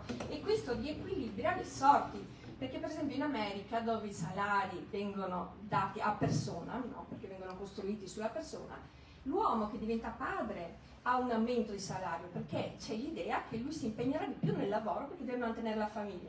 La donna che diventa madre ha una diminuzione di responsabilità e di salario perché c'è l'idea che la donna si assenterà quando i bambini stanno male o quando i bambini non c'è nessuno che li tiene. Quindi se non si sblocca questo meccanismo, secondo me non si risolve niente, e so che per esempio questo era un punto fondamentale negli studi dell'economista che ha preso il Nobel l'anno scorso, Claudia Goldin, e lo diceva chiaramente, cioè solo quando la cura della famiglia, della casa, dei bambini saranno paritarie, allora solo lì tutto si riequilibra, i salari, la considerazione di tutti e due, ma fin tanto che, e secondo me questo deve partire dalle donne, cioè dobbiamo aumentare la consapevolezza nelle donne, perché io sento con molto dispiacere tante ragazze dire ma ho dovuto rinunciare io perché mio marito prende comunque un salario più alto.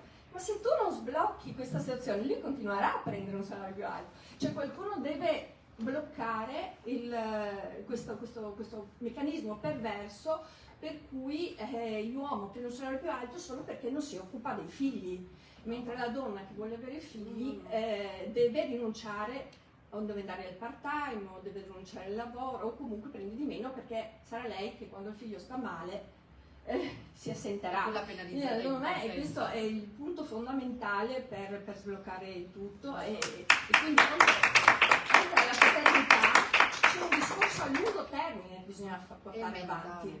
Cioè, è culturale, ma se non c'è il discorso culturale, perché ovviamente come diceva la signora, nessuno c'è dei suoi propri privilegi, e l'uomo quindi difficilmente c'è la donna che deve... prima di tutto bisogna appunto aumentare la consapevolezza della donna, e la donna che deve lottare come ha sempre fatto negli anni 70. Se la donna non lottava con le unghie non avremmo neanche quello che abbiamo adesso, quindi secondo me è un discorso proprio a lungo termine che bisogna fare, cioè per la vita, ecco, non può essere un discorso che si limita soltanto al momento della nascita, quindi alla paternità.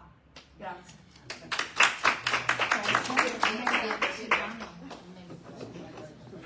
Sì, grazie per tutti gli interventi, il mio sarà brevissimo, ma non posso fare a meno di cogliere una constatazione secondo me molto importante da tutti i vostri interventi, che riguarda proprio la genitorialità. E con questo voglio dire che vedo una grande impreparazione e una grande superficialità di essere genitori nei confronti di coloro i quali usano i figli come degli oggetti per fare soldi o per avere visibilità. Ecco, riguardo alla genitorialità, ritengo che venga fatto troppo poco o addirittura niente, perché non c'è una cultura e una preparazione sociale, culturale, per essere genitori e per come poi si debba gestire una situazione familiare e i figli in maniera consapevole, perché io vedo da tutto quello che ho sentito veramente una cosa aberrante, ho sentito delle cose aberranti e mi domando se per queste persone o per la generazione che intenderà diventare genitore o genitrice ci sia la possibilità di prendere una consapevolezza diversa, che secondo me invece è importantissima. A questo mi riallaccio al grossissimo problema della sanità e della chiusura dei consultori, perché ritengo che se i consultori fossero stati implementati anziché distrutti, a quest'ora ci potevano essere dei corsi di preparazione non solo al parto, che è una questione fisica, ma proprio l'essere genitori, perché nessuno ti insegna ad essere genitore, nessuno, neanche tua madre, neanche la tua famiglia, perché ogni situazione è diversa, ogni figlio è diverso e ogni problematica può comportare delle difficoltà che non erano previste in una vita. Ecco, il fatto dei consultori poteva essere davvero un supporto importante e auspico con questo mio pensiero che si possa intervenire in questo senso o in un senso collaterale, no? Ma ritengo che la sanità vada assolutissimamente difesa e implementata, perché questo è uno dei risultati, è solo uno dei risultati. E vi porto un'esperienza personale. Mia nipote di 11 anni è tornata a casa da mio figlio mostrando dei video porno che circolano a scuola in quinta elementare e dicendo: papà, però è un bel modo per divertirsi questo. E con questo mi rifaccio agli interventi che abbiamo visto. Grazie.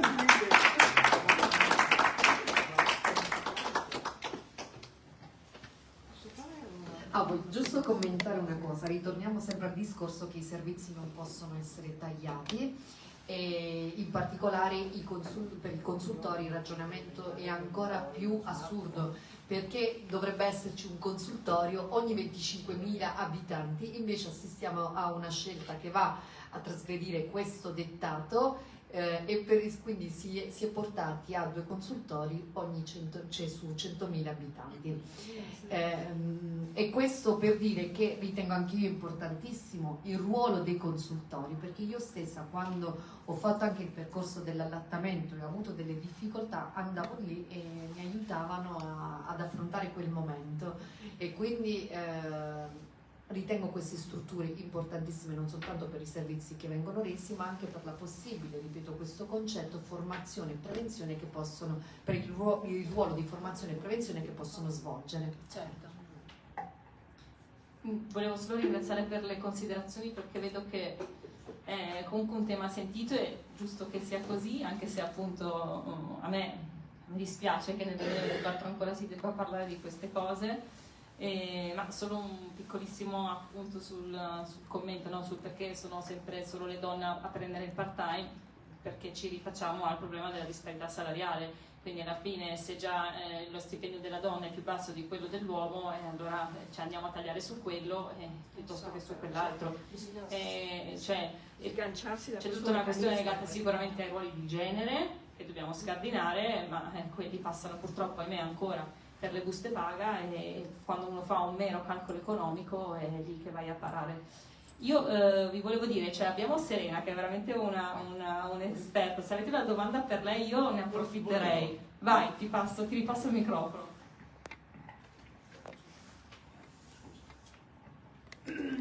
A proposito di educazione sessuale giovanile, mi chiedo a Serena, ma anche a voi, se sai che ci possono essere delle pubblicazioni da poter offrire a questi giovani, cioè qualche libro, io capisco la parola, l'ambito della famiglia, l'importanza di un'educazione sessuale, eccetera, ma sapendo che ascoltiamo trap come genitori giovani, magari va a finire che non sarebbe proprio la persona più indicata, quindi da offrire qualche pubblicazione, qualcosa da parte dell'Unione Europea che ci dia stato fatto per un'educazione sessuale consapevole, soprattutto da parte maschile, perché qua il problema del concetto del trap è la violenza sessuale in generale o la sopraffazione del piacere femminile, perché dobbiamo arredare il punto, qua la violenza maschile è il contrario del piacere femminile, quindi andiamo al succo che deve essere uguale per entrambi, non nella coppia, diciamo. Ecco, questo.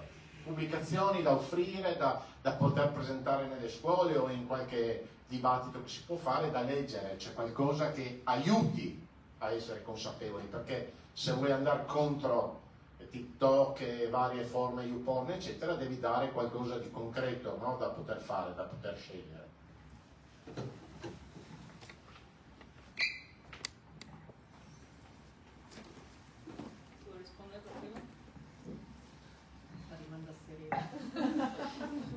Allora, io sono una social media strategist, quindi non mi permetto di entrare in situazioni troppo delicate che riguardano dei temi estremamente complessi per i quali rimando ai professionisti sul tema. Quello che posso dirvi proprio dal punto di vista tecnico è che se i ragazzi vanno a cercare questo tipo di contenuto è perché per loro è più semplice utilizzare questo tipo di piattaforma, e perché rispetto a quello che ci dicono i dati effettivamente una piattaforma come TikTok in questo momento per loro viene utilizzata come motore di ricerca. Quindi se da un lato le persone più adulte avevano fatto tutto un percorso di digitalizzazione non sempre sufficiente forse per andare a comprendere quali fossero le fonti da poter utilizzare nel momento in cui si fa una ricerca, i più giovani adesso utilizzano proprio piattaforme come TikTok per fare quelle che sono le loro ricerche. Quindi sicuramente credo che ci sia bisogno di andare a costruire un percorso educativo all'interno delle piattaforme, utilizzando degli esperti, utilizzando un linguaggio digitale che per loro sia semplice, utilizzando magari anche delle figure nelle quali loro si riconoscono, perché se andiamo con il libro a scuola non lo leggo. Io lo vedo anche con i miei studenti i miei studenti sono studenti universitari, hanno 20 anni, ma io anche con loro mi devo interrompere ogni 5 minuti per fargli l'esempio, per fargli vedere il video, per fargli la domanda. Quindi se vogliamo aiutarli bisogna lavorare andando ad abbracciare quelli che sono i presupposti sociotecnici e quelli che sono i linguaggi. Secondo me, sia per quanto riguarda il tema della sessualità, sia per quanto riguarda tutta la problematica che riguarda i social, perché oggi avevo poco tempo, però vi dico che rispetto a quelli che sono i dati che emergono, vi è anche un aumento esponenziale dei tassi di depressione e di aumento dei disturbi del comportamento alimentare tra giovani e adolescenti, soprattutto ragazze, a partire dal 2012, che è l'anno in cui Instagram si è diffuso, che è stato veramente esponenziale, un picco sempre più alto. Quindi secondo me bisogna lavorare su un approccio educativo anche per far comprendere loro quali sono i rischi che derivano dalle piattaforme, in che modo le piattaforme vanno a modificare quello che è la sfera del desiderio inteso non solo come sfera sessuale ma anche come sfera materiale, perché comunque c'è una corsa al consumo che è un consumo relazionale ma anche un consumo di beni, oggetti e servizi che deriva dal fatto che sono bersagliati tutto il giorno in quanto target molto proficuo per alcuni di questi brand. Quindi c'è proprio bisogno di andare a spiegare a loro come essere un essere umano e percepire se stessi, il loro corpo, il loro desiderio, andando oltre a quello che è appunto tutto il mondo dei social. È uscito un mese fa negli Stati Uniti il libro di uno dei più importanti psicologi statunitensi che si chiama Jonathan Haidt. Se cercate, mi sembra uscito sull'Internazionale un riassunto. Ad ogni modo è tutto un libro concentrato su come i social vanno a modificare la struttura antropologica delle persone e in particolare dei più giovani. Quindi bisogna, secondo me, lavorare su più fronti, su più temi, andando però a utilizzare i linguaggi che per loro sono quelli che comprendono fondamentalmente. Grazie.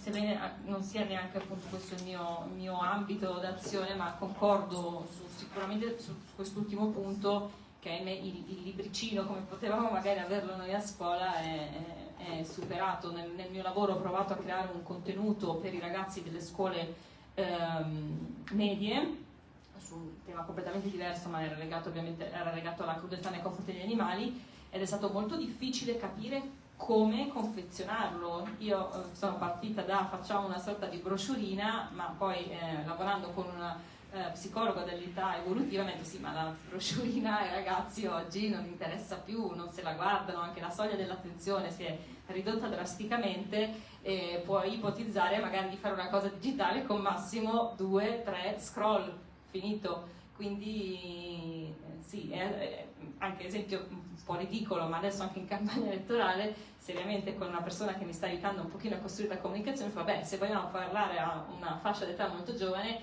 cioè o ti fai video in cui dici bro e cose del genere, o sarà un po' difficile. Ora, a me viene molto difficile adeguare il mio linguaggio a quello che può essere il linguaggio dei giovani, però se vogliamo sicuramente fare breccia su tutta una serie di temi importantissimi come quello che hai citato tu, dobbiamo trovare dei metodi per farlo, e questo il tema non deve essere un tema tabù, perché ahimè lo è, ma lo è non solo per i ragazzi ma proprio per le famiglie e quelle persone che si oppongono a portare poi l'educazione sessuale a scuola.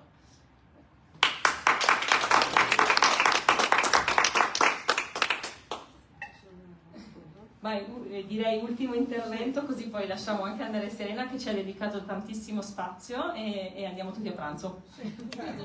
No, volevo fare una premessa metodologica al prima, cioè le donne che lavorano. Le donne che lavorano in questo paese partono da una contrattazione che è quella del CCNL, ma il CCNL non è la retribuzione, è la base negoziale da cui partire. Le donne non negoziano. Le donne si sentono sempre inappropriate, si sentono sempre meno competenti, si sentono sempre sotto una lente di ingrandimento, di giudizio da parte degli altri, e non chiedono né per avanzamenti di carriera né per aumenti di stipendio tendenzialmente.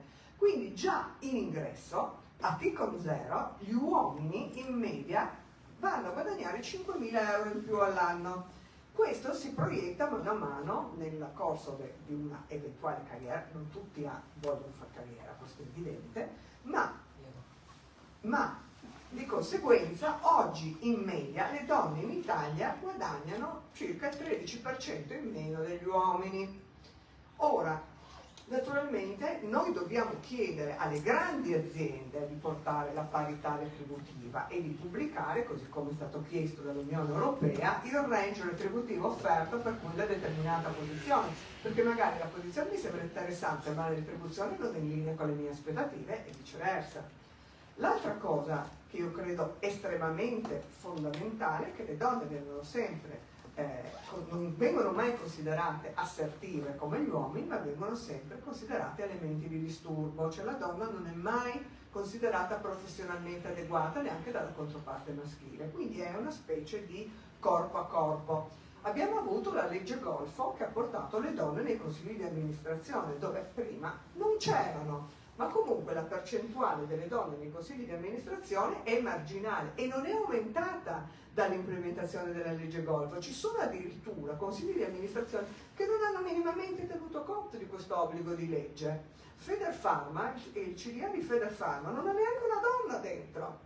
Ora, il punto è che non c'è una protesta popolare vera, autentica, per questa inottemperanza delle norme. E questo è veramente grave. C'è un silenzio. Sì, ed estremamente disarmante. Io vedo, non so, io leggo... Da parte delle donne. I grandi movimenti delle donne si sono fermati agli anni 70. Sì, esatto, se non si fossero mosse quelle volte saremmo ancora agli anni 50. Ma c'è un'altra cosa ancora più grave. Se uno guarda i bilanci delle grandi multinazionali che dichiarano l'inclusione, la diversità, l'inclusione dell'LGTBQ, della disabilità, del portare le donne ad avere pari posizioni e pari retribuzioni, il tasso di incremento delle retribuzioni varia dallo 0,4 allo 0,9. Quindi per coprire, quindi parlo dell'Italia solamente, per coprire il gap retributivo ci vogliono le calende greche, quindi una cosa insopportabile. Ma le donne non si alzano, non chiedono, non battono i piedi per terra dicendo bene, come hanno fatto le islandesi, mi paghi il 13% in meno e io lavoro il 13% in meno del tempo. Perché quindi le donne islandesi sono state in sciopero per tantissimo tempo, lavorando appunto la percentuale in meno rispetto alla loro retribuzione, e hanno ottenuto una pari retribuzione, che tra l'altro è sancita e dalla Costituzione italiana e dall'Unione Europea. Quindi secondo me bisognerebbe far pagare delle penali. Perché non lo facciamo? Ma ci saranno anche. No, io so che c'è chi paga le multe per non assumere i disabili, no? Ogni anno le paga. Sarebbe da fare una bella scheda di chi non paga le multe per non assumere disabili. Io ce l'ho. Pubblicarla anche, no?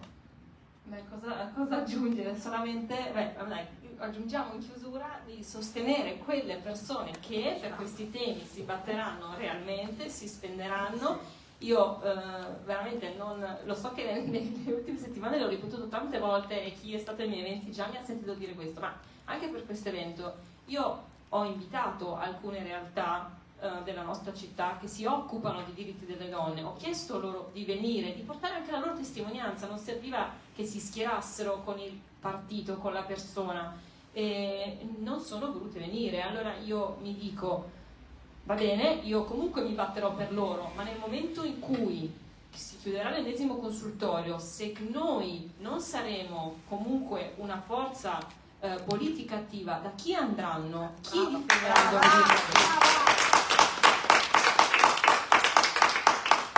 Perché dalle destre non andranno, non ci potranno andare, quindi se non ci sarà una rappresentanza politica del Movimento 5 Stelle, ma mi sento di dire anche di Alleanza Verdi Sinistra, di altri gruppi comunque impegnati su questi temi, la situazione diventerà ancora più drammatica. Già adesso stiamo vedendo come tanti dei nostri diritti vengono messi in discussione, se a queste elezioni non ci facciamo sentire, la situazione in Europa e in Italia diventerà ancora più drammatica.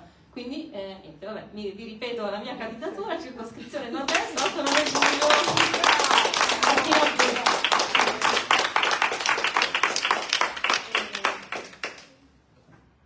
Dimmi cosa volevi che ricordassi? Ringraziamo anche Serena allora. Certo, ovviamente, ovvio, adesso arrivo a salutare e ringraziare, ringrazio ovviamente Rosaria Capozzi che è ancora qui con noi, Gilda Sportello che si è collegata prima, Serena, grazie di cuore perché ovviamente indipendentemente dai colori politici io ti voglio ringraziare per averci dedicato il tuo tempo, per il lavoro che hai fatto, ripeto è un tema che mi sento di voler raccogliere e portare a livello europeo qualora mi sarà data questa possibilità. Davvero grazie per esserti resa disponibile, lo dico col cuore perché sei una delle poche persone che ha voluto insomma prestarsi per affrontare i temi che sono i miei temi di campagna, quindi grazie di cuore.